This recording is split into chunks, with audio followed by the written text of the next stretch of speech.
Seeing the manufacturing process of high-density insulated ropes, I finally realized that this rope is actually made from the plastic pellets in front of me.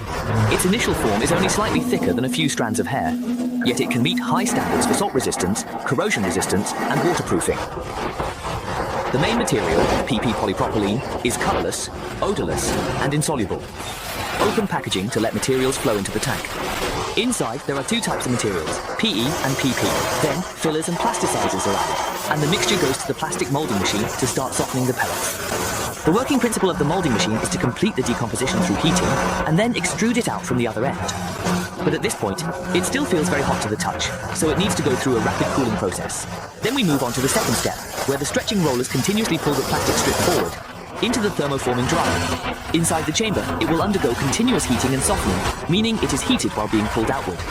This way, the diameter of the plastic strip can be reduced several times, and its length will also increase several times. At this point, the diameter is not much different from that of a pencil lead. Next, the yarn is transported further, and begins to be wound using a hand wheel. Below, there are more than 20 types of apples, and each yarn must be wound around the corresponding door frame. I have to say, the automation program in the facility is indeed advanced. You can hardly see any manual functions, as everything is completed almost entirely by a mechanical assembly line. Then we move on to the third step, the so-called crowning, which is to use the rotating motion of the equipment to twist the three fine sand threads together in the shape of a twist, from one end to the other end.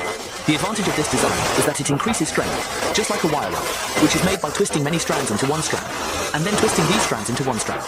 As the rolling is completed, the first type of splitting begins. There are 8 coils here, with 7 thin wires on the outside and a thick wire in the middle. The 3 strands that have just formed are twisted into one, and during this process, the rope must remain taut. Only by doing this can the ropes intertwine tightly. If it becomes too loose, it will weaken the strength.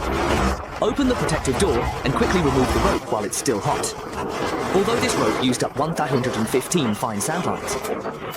It looks amazing, but compared to the second type of PP rope, it is nothing. The yarn used in the giant rope is very different from the previous round in terms of production process. This equipment is divided into 3 steps. It wraps the outer circle in a spiral manner, just like a nesting doll, which is a circle inside a circle. The first round uses the least material because it is the thinnest. As the diameter increases, the number of sand lines should gradually increase. At this point, you can see a fairly smooth insulated line. But do you think that's it? Not even close. The best part is still to come. On this side, the equipment keeps rotating, wrapping the previously formed PE line with 2 others, increasing the strength to more than 3 times. This simple rope is actually made up of thousands of fine sand lines. So do you know how the strength is made in a larger circle? It all depends on this heavy-duty equipment in front of us. Take a close look. This strand is equivalent to what we just saw, meaning it twists together with the previous 3 strands. The strength has increased by more than 3 times again. Some might wonder why such a large machine is needed.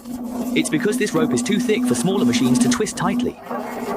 In the blink of an eye, the insulated ropes are formed in small, medium, and large sizes.